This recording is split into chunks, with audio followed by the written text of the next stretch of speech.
গল্প প্রণয়ের সুর পর্ব ২৮। লেখনীতে মহুয়া আমরিন বিন্দু। সাব্বির বাড়ি ফিরেনি।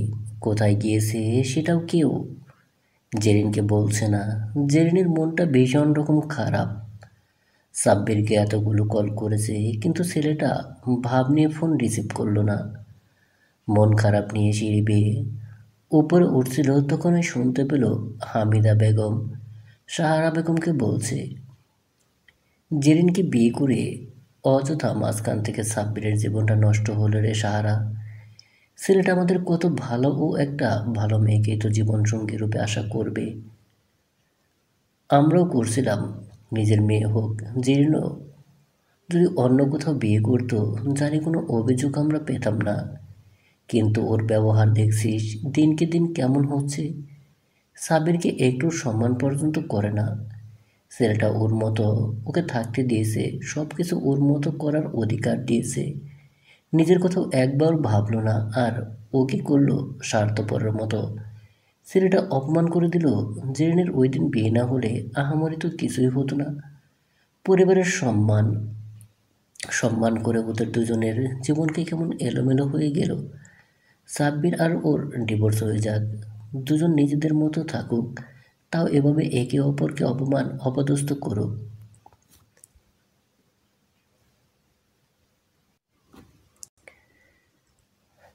সাব্বিরের জন্য ভালো মেয়ে খুঁজে এনে দেব আমি তোকে সাহারা।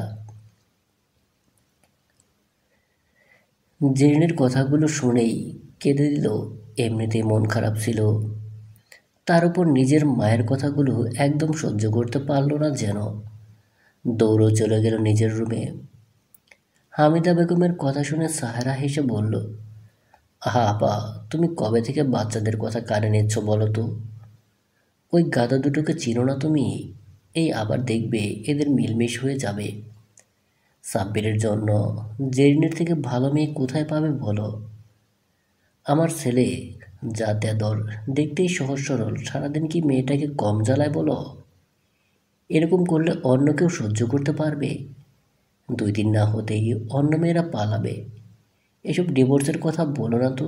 দেখবে এবার এদের সম্পর্কটা জোড়া লাগবে। দুইটার মধ্যে এত টান মায়া, তবু বুঝতে পারে না সম্পর্কটা আসলেই কেমন। ওইটাই বুঝতে অসুবিধা হচ্ছে এদের। সময় দাও, দেখবে সব ঠিক হয়ে যাবে। নেহা বৃষ্টিকে দেখলাম কি জানি বলে সাব্বিরকে কয়েকদিনের জন্য ট্যুরে পাঠিয়ে দিয়েছে। একটু দূরে থাকুক, না দেখবে এই পাগলের কেমন বেহাল দশা হয়। প্যাচে না পড়লে সোজা হওয়ার মানুষ নাকি? তুমি এত কিছু ভেবো না তো, সব ঠিক হয়ে যাবে। হামিদা বেগম হতাশ শ্বাস ছেড়ে বলল, তাই যেন হয়। জেরিন কাঁদতে কাঁদতে ঘুমিয়ে পড়েছে সন্ধ্যায়। রাতের খাবার খেতে ডাকতে এসেছিল নেহা। জেরিনের সারা শব্দ নেই। আওয়াজ শুনে বৃষ্টি এসে বলল, কিরে আপু, কি দরজা খুলছে না? নেহা মাথা নেড়ে না বোঝালো। বৃষ্টি বলে উঠল, যাক, ডোজ কাজে দিয়েছে, একটু কষ্ট পেরে দে। মর্ম বুঝতে না পারলে মানুষ হীরাকেও পায়ে ঠেলে। নেহা বলে উঠল, ভাইয়া তো যেতেই চায়নি, কত ছল করে পাঠানো হলো। সে তো জেরিন বলতে অজ্ঞান, জেরিনকে কষ্ট দিতে পারবে না। কিন্তু যখন জিজ্ঞেস করলাম জেরিন আপুকে ভালোবাসো, তখন বলল কি, নাউজুবিল্লা নাউজুবিল্লা। এগুলো কেমন নষ্টা কথাবার্তা নেহা বোন। বিরক্তিকর এরা। কবে বুঝবে বল তো যে এরা দুজন দুজনকে ভালোবাসে? বুঝবে বুঝবে, কিন্তু স্বীকার করবে কিনা সন্দেহ। ভাঙবে কিন্তু মচকাবে না। নেহা আবার বলল, তা যাই হোক, ভাইয়া যদি জানে না যে জেরিন আপু কেঁদে কেটে নদী বানিয়ে ফেলছে, দৌড়তে দৌড়তে চলে আসবে। উফ, আমার ভাইটা এত নরম মনের হইল কেমনে? আর তোর ভাইটা একটা দজ্জাল। পেছন থেকে নিখিল বলে উঠল, কি বললি তুই? আমি দজ্জাল? দজ্জালের মতো কি করেছি তোর সাথে? বৃষ্টি মানে মানে কেটে পড়ল। নেহা আমতা আমতা করে বলতে লাগলো, কই কিছু না তো। নেহা পেছাতে পেছাতে দেয়ালের সাথে মিশে গেল। নিখিল গিয়ে দুহাত বুকে গুজে ওর সামনে দাঁড়ালো। নেহা ফিসলে হেসে বলল, বড় মা ডেকেছে তোমাকে। তো যা, আমি ধরে রেখেছি নাকি? সরুন, সামনে একটা বড় সড়ো খাম্বা দাঁড়িয়ে থাকলে যাব কি করে? নিখিল চোখ ছোটো ছোটো করে রয়ে সে বলল, আমি খাম্বা? কিন্তু আপনার তো আবার এই দজ্জাল খাম্বাকে ছাড়া চলে না ম্যাডাম। নেহা মিনমিন করে বলল, আপনাকে ছাড়াও চলে আমার। নিখিল মুখটা গম্ভীর করে বলল, ঠিক আছে, দেখব কতদিন চলতে পারিস। নিখিল দ্রুত পায়ে হেঁটে চলে গেল। নেহা পেছনে গেল, খাবার টেবিলে বসলো। নিখিল গিয়ে এমন একটা চেয়ারে বসলো যার পাশে কোনো খালি নেই। নেহা দেখলো কটমট দৃষ্টিতে তাকিয়ে। মজা করে একটা কথাও বলা যায় না এই লোককে। ভাবে একদম মাটিতে পা পড়ছে না। নেহা চেয়ার টেনে শব্দ করে বসে পড়ল। খাওয়া শেষে নিখিল আগে উঠে গেল। নেহা গেল আরও কিছুক্ষণ পরে। নেহা গিয়ে দেখলো নিখিল ভিতর থেকে দরজা লক করে দিয়েছে। এবার রাগে নাক মুখ লাল হয়ে আসলো নেহার। দরজা একটা ধাক্কা দিয়ে বলল, দরজা খুলুন বলছি, একদম ঢং করবেন না আমার সাথে। নিখিল মনে মনে হয় কানে তুলো দিয়েছে, সে খুলল না। নেহাও দমে যাওয়ার পাত্রী নয়। দরজার সামনে ঠ্যাস দিয়ে মেঝেতে বসে পড়ল। মোবাইলটাও ভিতরে। বসে বসে যে ফোন চালাবে তাও কোনো উপায় নেই। দরজা ধাক্কা দেওয়া বন্ধ হয়। নিখিলও কিছুটা অবাক হলো। ভাবলো চলে গেছে হয়তো। যা ঘুম কাতুরে নিশ্চিত গিয়ে ঘুম দেবে। নেহা একটু পর বলল, দরজা না খোলা পর্যন্ত কিন্তু আমি এখানেই বসে থাকবো, বলে দিলাম। ঘুম পাচ্ছে আমার, দরজাটা খুলুন, পরে যত ইচ্ছে মুখ ফুলিয়ে বসে থাকুন। নিখিল কোনো জবাব দিল না। নেহা দুহাঁটু ভাঁজ করে মাথা ঠেকিয়ে বসে রইল। রাত প্রায় 1টা। নিখিল ভেবে নিয়েছে তার বউ নিজের ঘরে গিয়ে শান্তিতে ঘুম দিচ্ছে। দরজাটা টেনে খুলতেই কিছু একটা ধাপ করে পড়ল। নিখিল আবছা অন্ধকারে তাকিয়ে চমকে উঠল। নেহা দরজার সামনে বসেছিল, হয়তো চোখ লেগে গেছে, তাই দরজা খোলার টাল সামলাতে না পেরে পড়ে গেছে। নিখিল অস্ফুট সুরে আর্তনাদ করে বলল, তুই এখনও এখানে বসে? কোথাও লাগেনি তো দেখি? নেহা আচমকা প্রশ্ন করল, এখন কয়টা বাজে? রাত 1টা। নেহা পড়ে যাওয়াতে কোনোতে একটু ব্যথা পেয়েছে, তবু ওসব তোয়াক্কা না করে উঠে দাঁড়িয়ে বলল, আপনি 3 ঘন্টা আমাকে অপেক্ষা করিয়েছেন। এর শাস্তিস্বরূপ আমি 3 দিন আপনার থেকে দূরে থাকব। তখন দেখব কার কাকে ছাড়া চলে না। নেহার আগে ফুঁসছে, গটগট করে হেঁটে নিজের রুমে চলে যাচ্ছে নেহা। নিখিল তবদা খেয়ে গিয়েছিল নেহার কথা শুনে। যতক্ষণ হুঁশ ফিরল দৌড় লাগালো নেহার পেছনে। মৃদু সুরে বলল, বউ না ভালো, আমার ভুল হয়ে গেছে জান। আমার জীবনেও এই ভুল হবে না। আমি কি তোকে ছাড়া থাকতে পারবো না? আমি মানছি আমার তোকে ছাড়া চলে না। নেহা দরজা আটকে দিবে সেই মুহূর্তে নিখিল হাত দিয়ে দিল দরজার ফাঁকে। নেহা তারপরও দরজা ঠাস করে লাগিয়ে দিল। নিখিল আহ শব্দ করে উঠল, সাথে সাথে দরজা খুলল নেহা। নিখিল হাত চেপে ধরে দাঁড়িয়ে। নেহা তাকে ভিতরে এনে বসালো, কঠিন কণ্ঠে বলল, হাত দেখি। নিখিলের চোখ হাসছে, তার তো কিছু হয়নি। নেহাকে দিয়ে দরজা খোলানোর জন্য এরকমটা করছে। নিখিল হাত বাড়িয়ে দিতে নেহার রাগে চোখ গরম করে তাকালো। নিখিল নেহার রাগ কাঁপতে থাকা নাগের ডগায় টোকা মারল। এত আরও তেতে উঠল নেহা। নিখিল চট করে নেহার কোলে মাথা রেখে শুয়ে পড়ল। পেটে মুখ গুঁজে দিয়ে নাক ঘষতে ঘষতে বলল, এভাবে রাগ করে চলে গেলে আমার কি হবে? তুমি ছাড়া আমি একদণ্ড চলতে পারি না। তুমি জানো না, আমার তো ঘুম থেকে উঠে তোমাকে নিজের বুকে না দেখলে পাগল পাগল লাগে। রাতে তোমাকে বুকে না নিলে ঘুম হয় না আমার। তাই তো তখন ডাকার পরও দরজা খুলেননি। আপনার বুকে ঘুমাই তো, তাই আপনি ইচ্ছে করে দূরে সরিয়ে দেন যাতে আমি কষ্ট পাই। ইচ্ছে করে দুর্বল জায়গায় আঘাত করেন। নিখিল দু হাতে নেহার কোমর জড়িয়ে ধরে পেটের উপর একটা কামড় বসিয়ে দেয়। নেহা ধাম করে একটা কিল বসায় নিখিলের পিঠের উপর। মুখে বলে, একটা নির্দয় অসভ্য। নিখিল পরপর কয়েকটা চুমু দেয়। নেহা ঠেলে সরাতে চায় নিখিলকে। নিখিল ঘুম জোরানো কণ্ঠে বলে ওঠে, ঘুমাতে দে নেহা। নেহা বিরক্তি নিয়ে বলল, আর আমি কি করব? স্বামী সেবা করো যান, মাথা টিপে দাও, মাথায় হাত বুলিয়ে দাও। অসহ্য। কিছু করার নেই, সহ্য করতে হবে আমৃত্যু। জেরিন বেচারি ভার্সিটি যাচ্ছে আর ফিরে আসছে, 3 বেলা খেয়ে রুমে বসে থাকছে। নেহা বৃষ্টি বাড়ির কারোর সাথে কথা বলছে না। জেরিন সাব্বিরকে ফোন দেওয়া বন্ধ করে একটা ছোট্ট মেসেজ দিয়েছে, শুধু, সাব্বির, শুধু একবার তুই আমার সামনে আয়। আমার এমন মার মারবো না, পরে আর কোনোদিন দূরে যাওয়ার সাহস হবে না তোর। আমাকে ছেড়ে যাওয়ার শাস্তি তোকে পেতেই হবে। মেসেজ দেখে সাব্বির কতক্ষণ হেসেছে, তার মানে মহারানী তার কথা একটু হলেও ভাবে। সাব্বির দূরে যাওয়ার কষ্ট হয়, জেরিনের রাত দিন যেন কাটছে না। সাব্বিরের থেকে এই প্রথম তার এতদিনের দূরত্ব।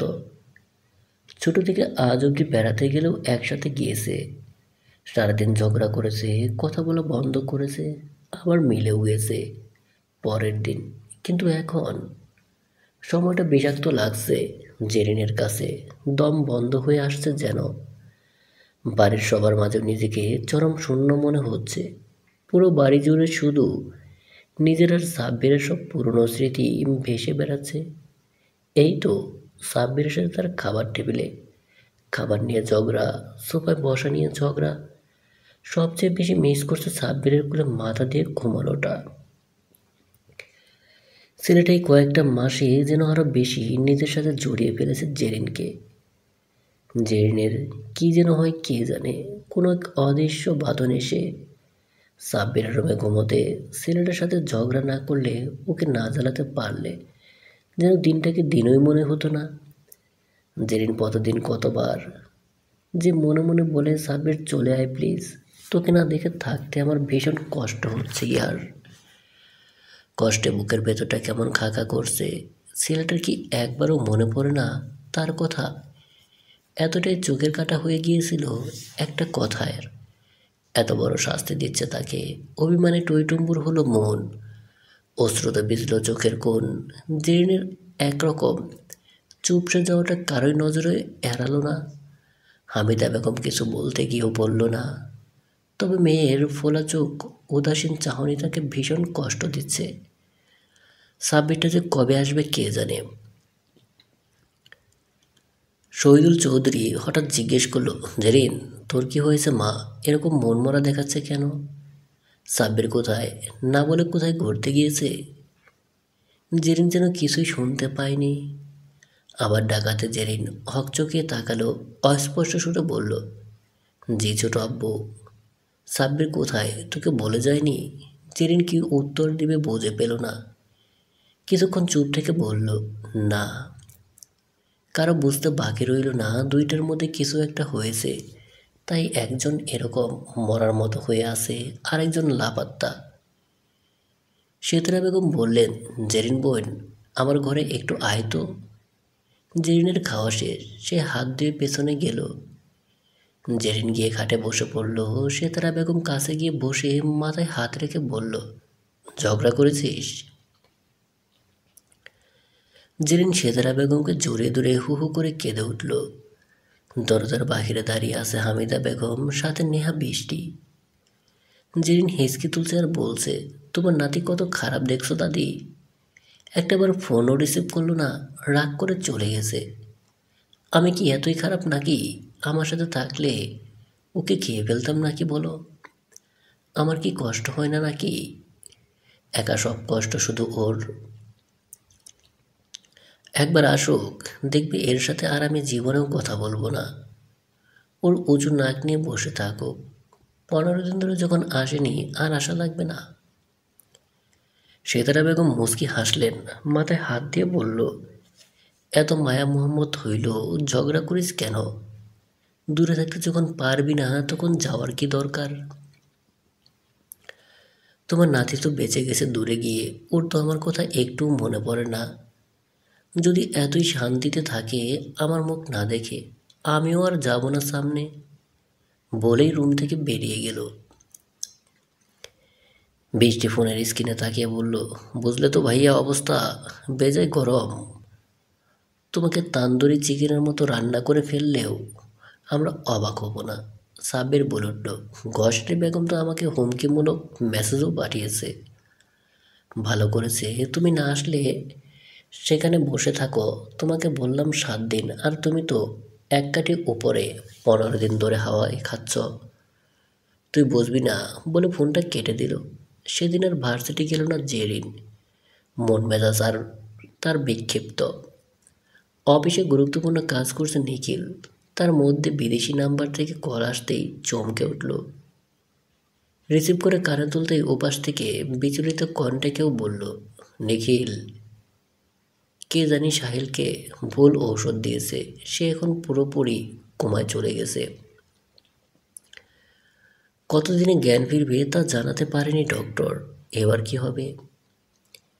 নিখিল হাত মুষ্টিবদ্ধ করে বলল, ইলিয়াস খান কি করে জানলো সাহিল ওখানে আছে?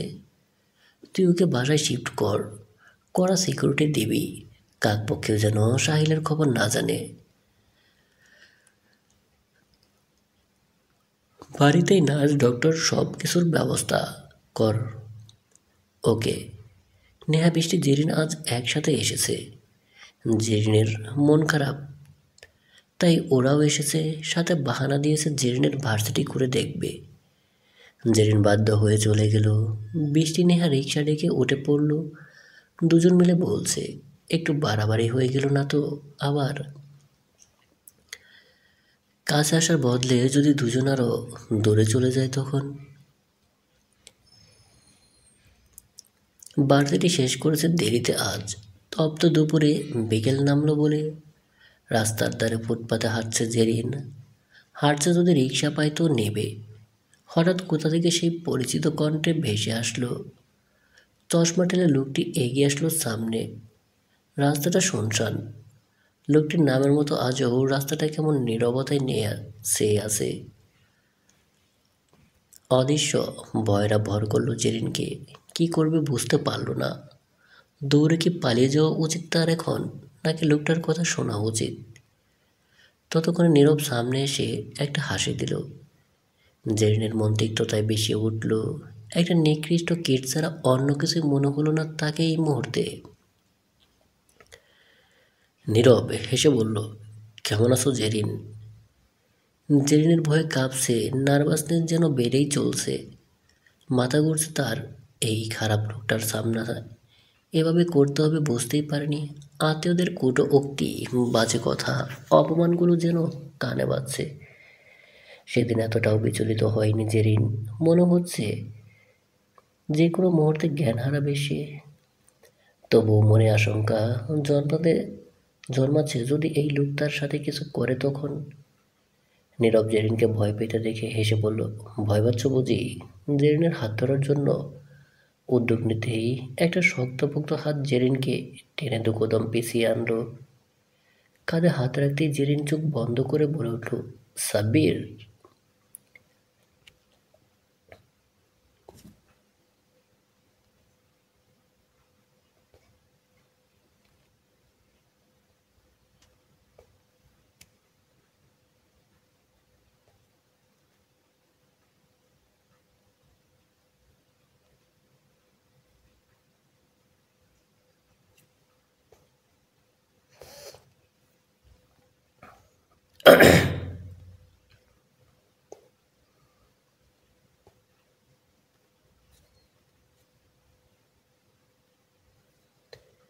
জেরিনের কাঁধে হাত রেখেই সাব্বির বলল, হ্যাঁ প্রফেসর। সাব্বিরকে দেখে যেন দেহে প্রাণ এলো জেরিনের। সাব্বিরের সাথে তার একটু মিশে গিয়ে কোমরের দিকে শার্ট চেপে ধরল জেরিন। ভয়ে থরথর করে কাঁপছে মেয়েটা। সাব্বির ভরসার হাতে জেরিনের বাহু জড়িয়ে ধরে কানের কাছে অতি ধীর কণ্ঠে বলে, ভয় পাচ্ছিস কেন? আমি আছি তো। এর সামনে নিজেকে কঠোর দেখাতে হবে জেরিন। দেখিয়ে দে তোকে কেউ ভাঙতে পারেনি এত সহজে। তুই মুভ অন করেছিস, ভালো আছিস।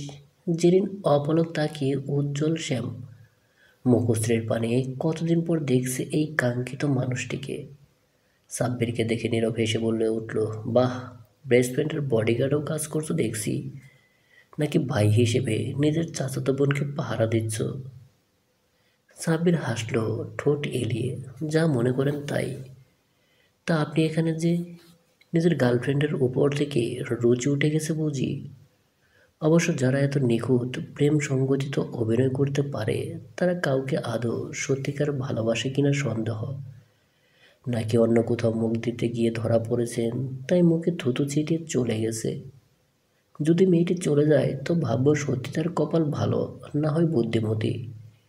একটা লম্পট ধান্দাবাজ মানুষের সাথে থাকার চাইতে ভালো সারা জীবন একা থাকা।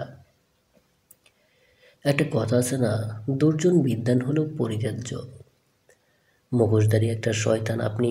শিক্ষক হয়ে মানুষ গড়ার বদলে আপনি কিনা মিথ্যা বলে প্রতারণা করে আমার পরিবারের সম্মানের দিকে হাত বাড়িয়েছেন। একটা মেয়ের সাথে এত বড় একটা জঘন্য খেলা খেলতে একবারও বিবেকে বাঁধল না আপনার? নীরব রাগে ফুঁস করে উঠে বলল, এই তোমার সাহস তো কম না, আমার ভালোবাসা নিয়ে কথা তুলো। জেরিনের দিকে হাত বাড়িয়ে যেই বলতে যাবে, আসলে জেরিন। সাব্বির বজ্র কণ্ঠে বলে উঠল, আমার ওয়াইফের থেকে দূরে থাকুন প্রফেসর, নয়তো যে হাত এদিকে বাড়িয়েছেন সে হাত আর আস্ত থাকবে না, ভেঙে গলায় ঝুলিয়ে দেব।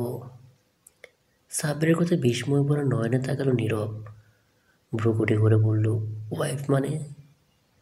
সাব্বির চমৎকার হাসল, তার মুগ্ধতায় ভরপুর হাসি যেন নীরবের বুকে আগুন ধরাতে সময় নিল না।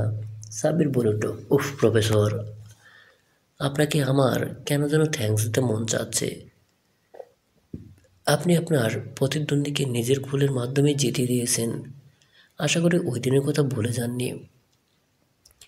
নীরবের কপালে ভাঁজ পড়ল, রাগে হেসে সে বলে উঠল, এই বোকা জেরিন, জেরিনের মতো মেয়ে আসলে তোকেই শ্যুট করে, আমার সাথে যায় না। জেরিন খ্যাপা বাঘিনীর মতো গিয়ে ঠাস করে পরপর দুইটা চর মারল নীরবকে।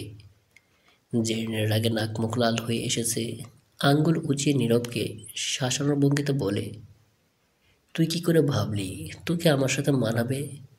একটা থার্ড ক্লাস নিচু মন মানসিকতার মানুষ, নর্দমার কীটও তোর থেকে ভালো। আমার তো ভাবতেও ঘৃণা হচ্ছে তোর মতো মানুষের নাম আমার নামের সাথে কখনো জড়িয়েছিল। সাব্বিরের একটা নখের যোগ্য না তুই, তার সাথে নিজের তুলনা দিস কোন মুখে? আমার মাঝে মধ্যে ইচ্ছে করে তোকে গলা টিপে খুন করি। আমাকে বিনা কারণে এত কটু কথা শুনতে হয়েছে তোর কারণে। একটা মেয়ের সম্মানহানি করেছিস তুই। আমার প্রতিটা দীর্ঘশ্বাস তোর পরবর্তী জীবনের সব সুখ শান্তি কেড়ে নেবে। আমি চাইলেই শাস্তি দিতে পারতাম, কিন্তু আমি পচা ডোবাতে আরেকবার হাত ডোবাতে চাইনি, তাই চুপ ছিলাম। মেয়েদের দুর্বল মনে করাটা বোকামি। তারা সময়ের প্রয়োজনে নিজের জন্য লড়তেও পারে। তোর পাপের ফল তুই বেঁচে থাকতে না পেলেও মরার পর হলেও পাবি, তা নিয়ে কোনো সন্দেহ নেই আমার। আমি আমার জীবন নিয়ে অনেক ভালো আছি, সুখে আছি, শান্তিতে আছি। এরপর কোনোদিন যদি তুই আমার সামনে আসিস তো বেশি ভালো হবে না। সাব্বির বলে উঠল, তার মানে প্রফেসর আপনি নিজেও স্বীকার করেন জেরিনকে আমার সাথে বেশি মানায়? মানে আপনি নিজেই বললেন আপনার থেকে বেশি যোগ্য আমি। হায়, শত্রুর মুখে নিজের প্রশংসা মোটেও মন্দ লাগেনি শুনতে। নীরব যেন রাগে ফেটে পড়ছে, এই মেয়েটা তাকে এভাবে অপমান করলো। সাব্বির এরকম ঠান্ডা মেজাজে কথা বলা সূক্ষ্মভাবে অপমানটা যেন আরও বেশি জ্বালাচ্ছে নীরবকে। নীরব হঠাৎ বলে উঠল, ওহ তাই বুঝি জেরিন, তুমি যদি এতই নিজেকে নিয়ে ভালো থাকো তো এখনও আমার দেওয়া চিহ্ন বয়ে বেড়াচ্ছ কেন? জেরিন কিছুই বুঝলো না, হতবাক চোখে চেয়ে আসে। তা দেখে যেন নীরব মজা পেল। সে জেরিনের হাতের দিকে ইশারা করে বলল, আমার দেওয়া রিংটা এখনও পরে আছো যে, এখনও ভালোবাসো আমায়? নীরবের মুখে ভালোবাসার কথা শুনে রাগে ঘৃণায় গা রিরি করে উঠল জেরিনের। এই ছেলেটাকে একদম ওই চোখের সামনে আর সহ্য হচ্ছে না তার। তবে বোকামিটা কী করে করলো জেরিন? আংটিটা খুলতে ভুলে গেছে এতদিন। একবারও নজরে পড়েনি, তার নিজেকে কষিয়ে একটা চর মারতে মন চাইলো এখন। জেরিন করুণ চোখে তাকালো সাব্বিরের দিকে, কিন্তু ছেলেটার মাঝে কোনো ভাবান্তর নেই। নীরব আবার বলল, কি মিস্টার সাব্বির, তোমার একমাত্র বউ তো দেখছি তোমার শত্রুর দেওয়া রিং হাতে নিয়ে ঘুরছে, এতে তোমার লাগছে না বুঝি? সাব্বির পকেট থেকে এক হাত রেখে অপর হাতে জেরিনের হাত টেনে ধরল।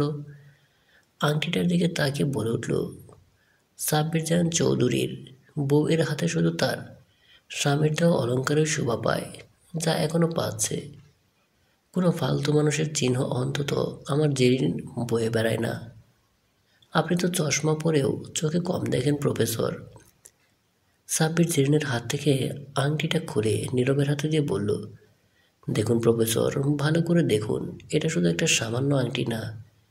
এটার মাধ্যমে আমি নিজেকে সঁপে দিয়েছি জেরিনের কাছে, নিজের নামে আবদ্ধ করে নিয়েছি জেরিনের অনামিকা আঙ্গুলের ভাঁজে লুকিয়ে থাকা অসীম অধিকারবোধকে। সাব্বির হেসে বলল, কি হলো প্রফেসর, মুখটা চুপসে গেল কেন? দেখুন ভালো করে, ওই আংটিটির মাঝে আপনার কোনো চিহ্নও নেই, যা আছে পুরোটাই আমার নাম, আমার আধিপত্য। হকচকে তাকালো জেরিন। এই রিংটা সাব্বির কবে দিল? সে তো কিছুই জানে না। সাব্বির আংটিটা নিয়ে জেরিনের হাতটা নিজের হাতের ভাঁজে নিল। আলতো হাতে আংটিটা পরিয়ে দিল আবার জেরিনের অনামিকায়। পরপর শুধু অবাক হয়ে হচ্ছে জেরিন, কী থেকে কী হচ্ছে। নীরবের মুখে অপমানে থমথমে হলো। সে প্রস্থান করতে পা বাড়ল। সেখান থেকে সাব্বির পেছন থেকে বলল, আবার যদি জেরিনের আশেপাশে দেখি তো পাছা মুশকিল করে দেব তোর কানা কোনখানের। জেরিনের এবার হাসি পেয়ে গেল।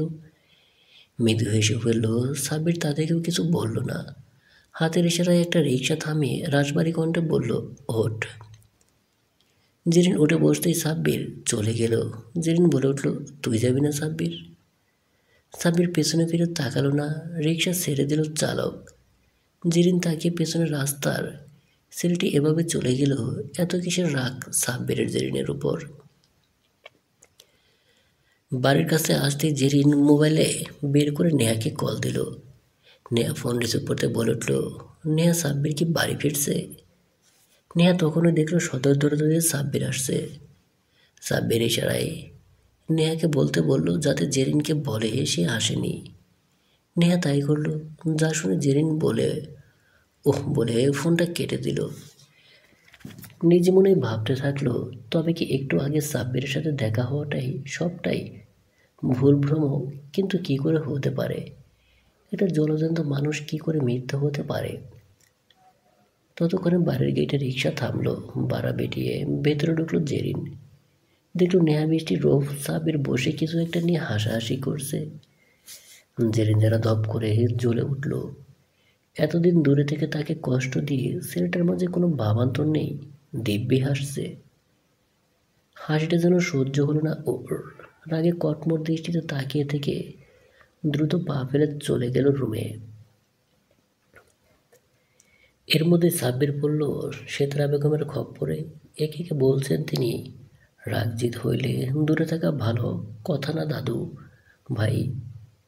কাছে থেকে বুঝতে হয়, অভিমান ভাঙাইতে হয়, রাইতে বুকে জড়াই ধরে ঘুমাইতে হয়, এতে বন্ধন মজবুত হয়, সম্পর্ক কোনোদিন ফাটল ধরে না। সাব্বির চোখ বড় বড় করে তাকালো। জেরিন কি না, সে বুকে জড়িয়ে ধরে ঘুমাবে? এর থেকে ভয়াবহ দৃশ্য আর কি হতে পারে? পরে দেখা যাবে ওরা নিজেরাই জ্ঞান হারিয়ে পড়ে আছে দুপাশে। সাব্বির সব কথা শুনে মাথা তোলাচ্ছে। সে তারা বলে উঠল, যা দেখা করে আয়, তোর উপর মেলা চেয়াচ্ছে, কি করে সামলাবি তুই জানস।